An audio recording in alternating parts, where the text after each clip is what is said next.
He wants back. Camp guy. Oh, he's camping here. No, I think cave guy. You guys, we have enough clarity that it's to the left when they Really good. Okay, good. We're settling down right now. Just checking in. Where's my water? I'll come in. No. Yes. Could you do me a favor and tap on the microphone a little? No. Okay, no. Okay, I'm not picking that up. Hello? Hello? See what's up with it here.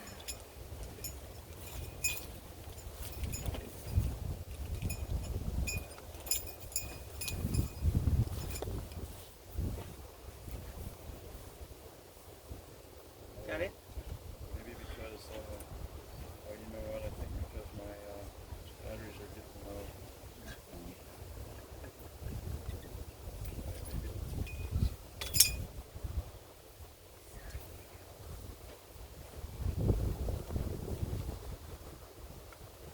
I'm glad you guys are okay. Thank you so You're much. at one of my favorite beaches ever. Oh, Yes. that's really neat to know. Yeah. This is actually a good cleansing beach because the currents go from one way to the other way. If you watch the currents here, and we have a lot of reef in front here, so it kind of reef is to help clear all these little stuff. Yeah, the Yeah. little creatures, Correct. they love it. Yeah. So this is a really good beach to kind of help yourself keep cleansing and help yourself let go and allow yourself to take next steps. Of course, this beach here, this is where I started. My mentor brought me down here, and she called it. She said, "I'm going to take you to the military camp." Oh, joy. Marine camp. Yeah, and that's what the name of this place is called, Marine Is that Camp. what it was here before? There was a marine camp, a marine area right here. They used to, because it was closer to the airport, and over here, close by here, the Aokini Landing was they brought in a lot of exporting type of ships came in here. So, and the dairy was close here. There was a dairy here a long time ago, and Right on this. it was further down, just past the hotel. Yeah. The dairy was right there, and Oh, yeah, well, actually, it was more inside, closer to the ocean. beachside. Yeah, it was beachside, so they got cows coming in to transport it in towards that. A lot of cows. A lot of cows. Yeah. So, I mean, this is quite a very good historical place. This is also the areas where the warriors of the old ancient Hawaiians used to train.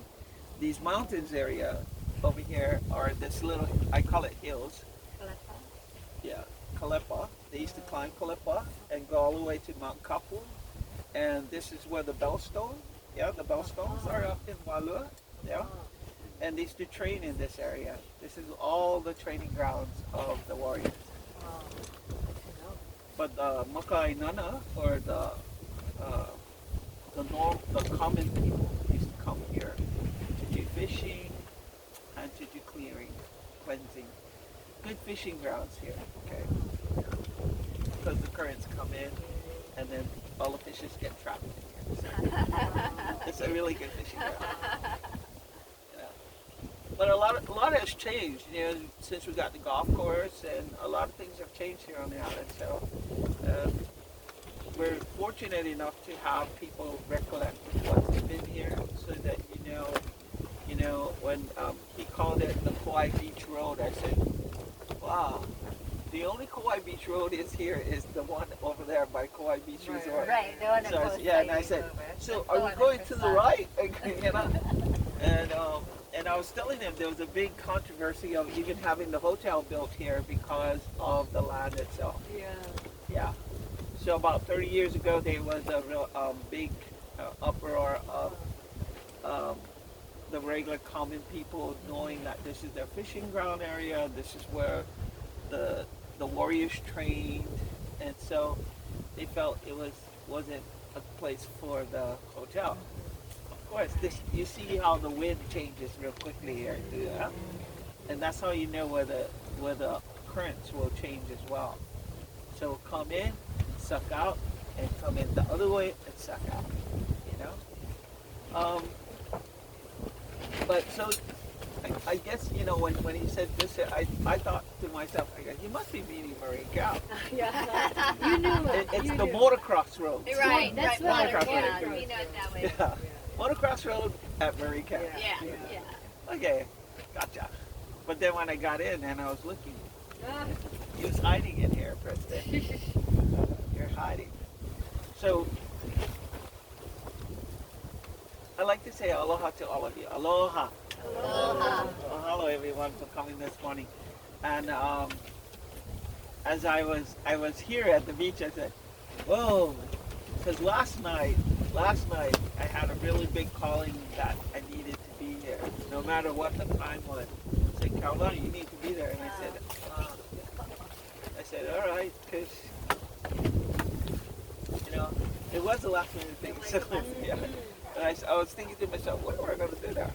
But the Creator told me that this is where and be with all of you, and I got to meet some really cool people, I gotta say. Yeah. My name is Kahu Kauilani Kahalikai. Yeah. I live in the Moko of Puna, up in Kaleo. And I was raised in Oahu though. Raised in Oahu, here, and the island of Maui. So, and I lived on the Big Island. There's a lot of teachings that come from each island. Each island is really different when they teach or when they talk about Ho'oponopono itself. We have several different ways of doing Ho'oponopono.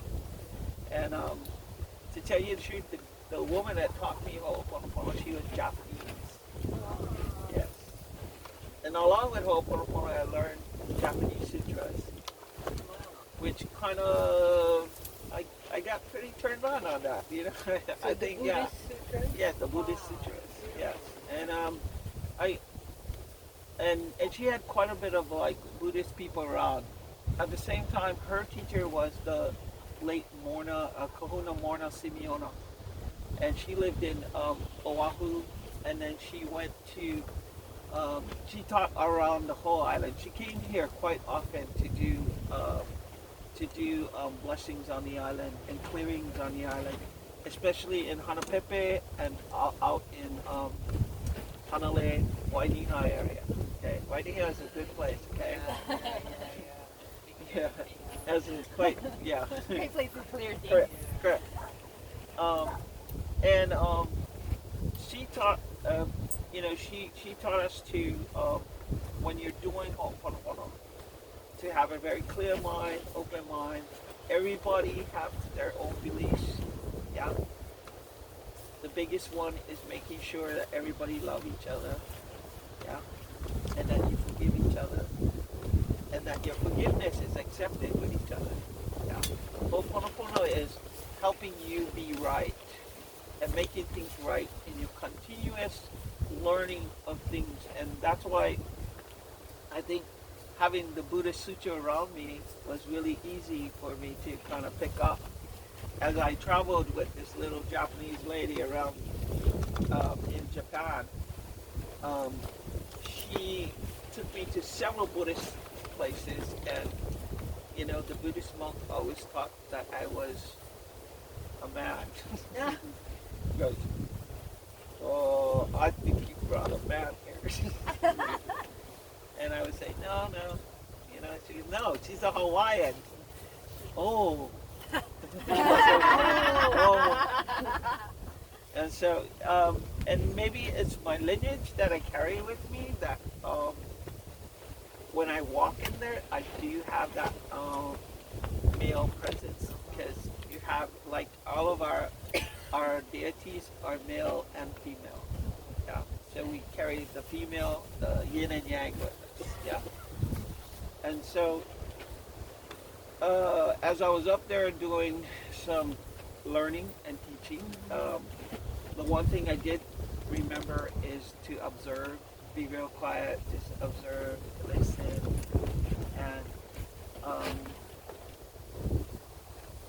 and they listen really good, because there's a spirit talking to you as the stories are being told. my little teacher used to make me sit in her room in her room by her as she was talking to people or doing consultations with them, and I would hear voices behind, like they're talking, but there's a voice like right here telling me what she's saying behind the story, and so I would tell them the backstory. Yeah, the backstory. Did that ever happen to you? Yeah, well, you hear the backstory of it, and then The circling. correct. And so it became a very easy thing for me to develop as I do Ho'oponopono itself. Okay, every one of you probably have gifts like that as well. Okay, so we're gonna just I came here definitely to talk about Ho'oponopono, but more so, I think I came here so that you guys know that what you're doing is pono. You know, what you're doing is pono to people's heart, because you know you're in Kauai. Kauai is a heart island.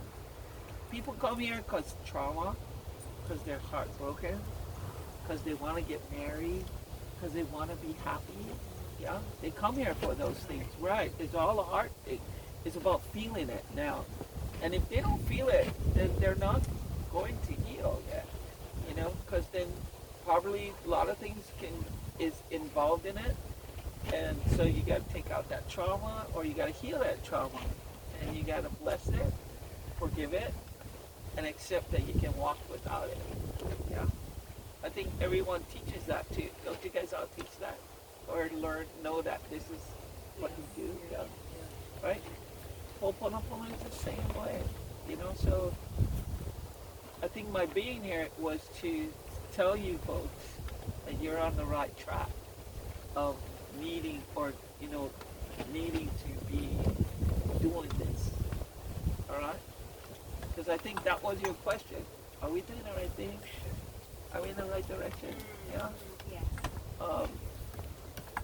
And it's very basic, you know. I mean, I'm really impressed. Preston gets all this music. I mean, this mic up and ready to go. And I thank you, Preston. Thank you, Jess. Thank you. You know, and at the same time, it could be as simple as doing this right here. Yes, because you'll gain more out of the just being closely together, intimately. And this is how Hawaiians did it too. They were in little circles, not big circles, little circles. Healing was done in little circles, small, intimate. It was a private thing, you know. And so when you're doing this, and you know, it's good. Yes, you can have quite a bit of people, but I think this is what that pandemic came out to teach us on the island. Stay in little circles. Work in little circles. As little circles happen, then the community bonds easily, because you understand what's happening on the other side, like how you did with all the moku, you know? You understand which moku needs some help, you know? So as you're going through this, and I never expected I was going to talk a lot about this, but like I said, I think the Spirit has brought me to make sure I tell you this. And as you're doing it, make sure before you come to a place like this, of course, honor the blessing. Where are you? What's been here? How can I honor it? Forgive us for being here, blah, blah, blah, okay? Accept that you are being forgiven. Because this land here, like I told you, was going through turmoil. There was there was trash over here. There was like abandoned cars. There were like quite a bit of yucky stuff here. Okay? It developed throughout the whole time. Within the last 30 years, it developed really quickly. So as 30 years have passed, I mean that I've known. Okay, and then what about the 30 years before that? What happened?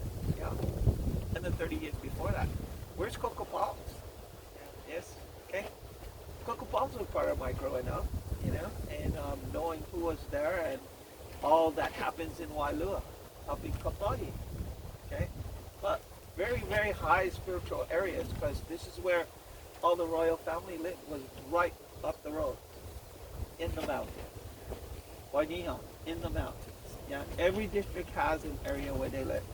In Poipulu, it was Black Mountain, okay, or not Kalepa, Haupu, okay, Oh, yeah. Mount Haupu, okay. Every area there's a mountain where the royal family would live. And on the further side of Puna, in Waimea Canyon, up in Waimea Canyon area, you know, so these are all special places that you connect to, and these are areas that you guys are really close to, yeah. But stay in small circles. You don't gotta be a big group to make an impact, because your intentions are already set here, your heart is set here, and if you feel pono about it, that's what you're doing. You're doing ho'oponopono, and you ho'oponopono with the land, because the land went through a lot of turmoil. Thank you. Yes, yeah. So you bless the land, and you ask permission to be here, or you ask permission to go forward in what your destiny is to be there. Okay. In all places, you know, like your land, how you were saying you want this on your land, you know. Don't put out the rain stuff. She's totally on it. Don't put out the rain stuff. Just say it's going to be a great day there. Spirit will help you. You know, the land will help you. You know, call your ancestors on that land. They'll be right there, warriors. Okay? So, as you're doing the Ho'oponopono itself, remind yourself, first thing, where's my love? Where's my heart? How do I feel? Do I feel okay in my heart? Okay, everybody, as you're sitting right with yourself right at this moment, after having that intense blue moon last night, okay, and I think it all started quite like a week ago, you know, with the intenseness building out, you know. We have a really strong blue moon last night, but it was nice and calming, sort of, you know, that it didn't like shock you right away. It did shock you, but not right away. Yeah, it went slowly, and then all of a sudden you had a nice buzz, you know. Usually I can't sleep on full moons or during the full moon period itself, and I think it's because the energy surges in all of a sudden, and so I have to definitely use a lot of incense and essential oils to get myself down and say, you won't miss out, you won't miss out.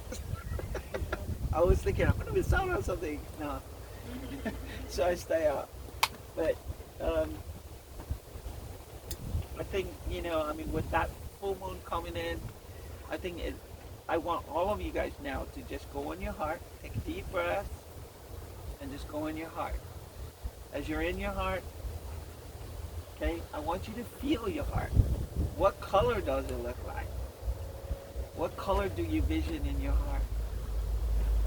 Because this is your color. This is, of course, I'm in lavender. At the same time, Kauai is all about lavender. That's their color. Everyone carries their own resonance of color.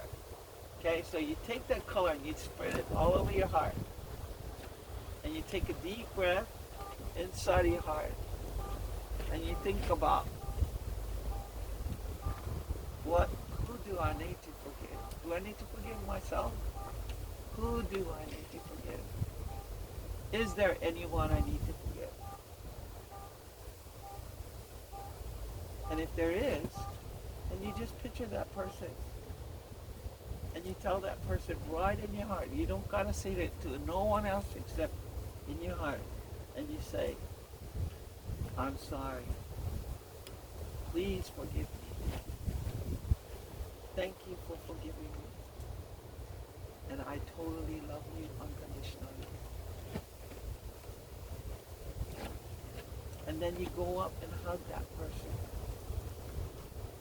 You say, I now release you to the light.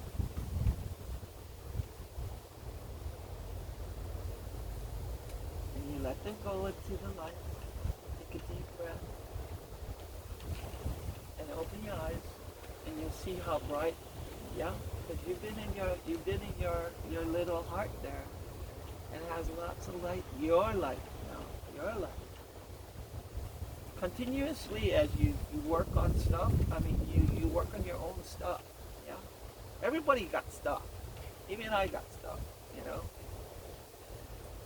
But you continuously work on that and make yourself a little more pono, and a little more pono. And if you can teach that to someone else, and especially when you're having conflict within like businesses, people, you know, that can clear the way for you. You know, not everybody can resonate with your color. Okay, and that's what I call it, color. Because we all full of daisies, man. I know daisies are all kind of colors, you know, and not everybody can resonate with you. But there are a lot of colors that mix nice. Okay, and that's what you want. You want all that bouquet of flowers or that color to be with you. And they'll survive together. We were put here for a reason. You know, Hawaii was put here for a reason. We have all that color here. And we don't differentiate from the color itself. We love the color, in fact. You know, we love being around everybody.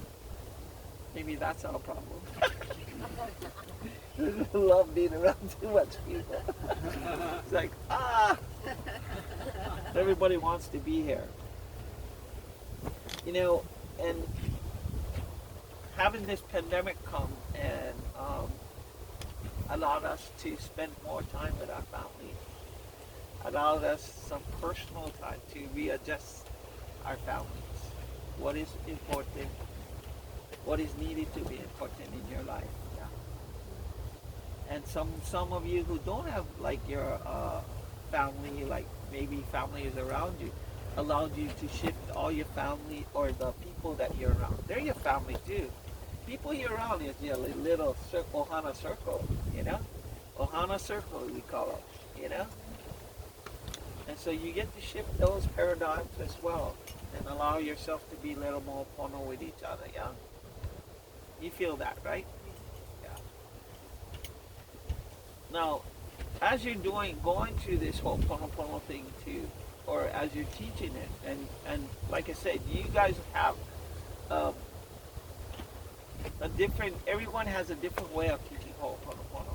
Like here on the islands, I think being a practitioner and a teacher of Hawaiian cultural arts, nobody can do it like they did it 50 years ago. Yeah. All that magic that was 50 years ago, most of those guys passed away. You know? And so did they pass some of it along? Some. Yeah. Some. You know? But you can go to the area, you can sit, and you can pick up that vibrations from them. Or go to the area and sit and have them come in and sit with you and talk with you, you know?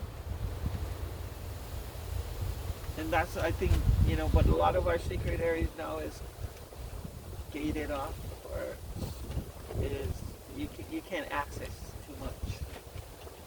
So what do you do? What do you do if you can't access? What do you do? Do it on the inside. Right. Have yourself projected there, right? Do it on the inside. Because then you can and put that intention out to the Creator that this is where I want to go, this is what I want to do, yeah. And you just make that happen, yeah. And you'll see the changes, small changes happen. You know, it's good when you're around a lot of water. You know, water is a good movement of energy. Water helps energy move too. And we are made up of water itself, okay? So as we commit our bodies and everything, we will do great, you know? So I see everybody drinking water now. Let's see. And that was just a little meditation type of thing that you can do, you know, with people who are in conflict, you know? I remember being in a conference here, and I was attending theta healing sessions. Yeah, the theta healing, and I was inside the Kauai Beach Resort, And I was really fairly new to theta healing, but as I was sitting in there, you know, at the beginning, everybody kind of liked each other, you know, and then I was sitting in a room, in the back of the room, and then this one girl said something about the ancestors, and the other girl in the front, she got up and said, "It's your fault," blah blah blah, and there was this like battle going on, right? The teacher was like, "What's going on? What's going on?" And I was sitting in the back there watching this, and I said, I go, "Okay, everyone, how about we stand up? Okay, stand up, raise your left hand, and I want you to hug the person next to you, and let's all say aloha, right?" And you know what? That broke the energy. Yeah, broke the energy. And I said, "We're going to take a 10-minute break. We'll be right back. Just get that conflict out of the way." But you know, you have to do it with the highest intention. That this is my intention was just to calm that whole thing down and get everybody back into space. Yeah. And it did it, you know. And I was sitting there going. She goes, "How do you know to react like that?" I go, "I didn't. I just reacted. You know, it's just something that I think needed to happen right at that moment, and it happened and changed the whole direction of the whole conference itself, and I think it made a big difference to those people that was in conflict at that moment. Of course, it was taken care of after that, you know. Yeah, they had to work on their issues. But you know, and you know, it was all about making themselves pono. You know, this is the issue I have. Da da da da da. And some people come here and pick it up right off the land itself, the area they're in, you know? And they don't even know it. They're so not conscious of it, okay? So your job is to make them conscious and make them own up, fess up, you know? Own up to what's going on, yeah? And I know you guys are going to be all great Ho'oponopono teachers one day, you know? And I mean, you're already starting, okay? But you're going to do Ho'oponopono real easily. And like I said, everybody does it different. Auntie Margaret Craver, she has, she goes a long distance where it's the old type of style of Ho'oponopono, where it goes through the, you know, there's a system, you know, there's a system that they use, and you have to go through these different systems. I think it's kind of complicated because not everybody can get it in their head how the system looks like, you know, because of their belief system. And there's another uncle, Papa Hawaii, used to sit everyone around, and then we're going to talk about, like, it's almost like the Native American, where they hold the stick, yeah, go in the middle of the room, I'm going to talk right now, ba ba ba ba ba ba ba ba ba ba ba ba, right? And the next person, of course, that might take days to get through your whole family, yeah? I remember doing it in our family. My mother has 16 brothers and sisters, okay? We had to sit there. It took us almost half, maybe whole day, 3/4 of the day, just listening to problems in the family. And everybody comes on one, you know, we're all in this little room, I mean, and all the grandchildren, all the aunties, the uncles, the siblings, my grandparents, and when they talk about what's bothering them. And we're like starving. That's all we can think of is food. You know? As kids, you're like sitting there going, look, she's going to talk about that problem again. You know? Yeah. So, you know, we kind of anticipated and made sure that we ate something before we got in there, you know. And but as you're doing that thing with your heart, you too need to exercise your heart and, you know, do definitely breathing and letting go of stuff, especially when you're working on people. Yeah, Ho'oponopono is to make yourself right too, yeah. Not only that, you too gotta be right. Yeah.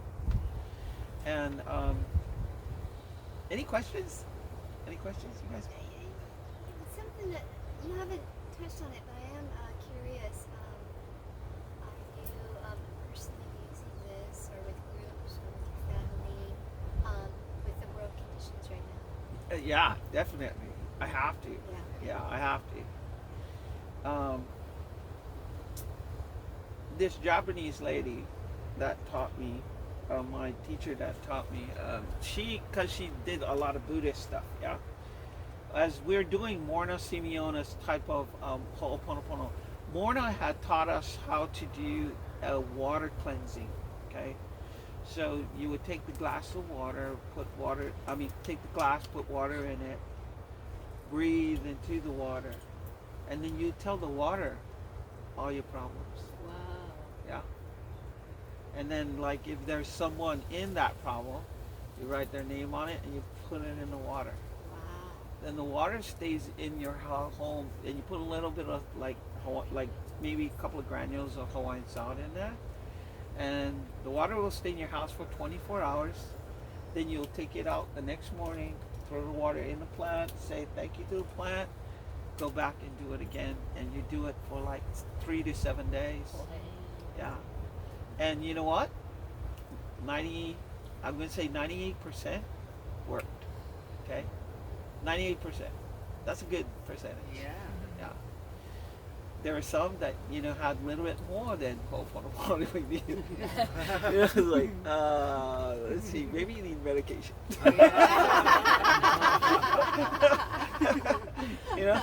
But yeah, but yes, I practice that all the time. Okay, I have to, yeah. And I can't tell you that everything will, for as a practitioner and as a teacher, you have to choose what you're doing, and that has to be right for you. Okay, you have to choose it though, yeah. And when I chose to go in this direction, I never thought it would be as hard, or I never thought it would be difficult, but it is sometimes very difficult, and sometimes very, you sit there going, wow, I didn't see that coming. Like the pandemic, right? Yeah. All right, you can feel it coming, but Yeah. you didn't see it coming. Like, how come I didn't see that? But you felt it.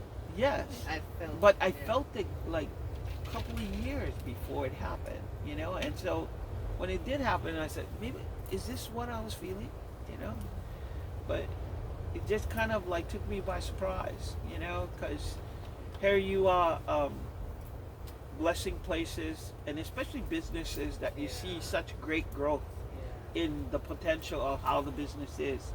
And I'm going to speak to you like this only because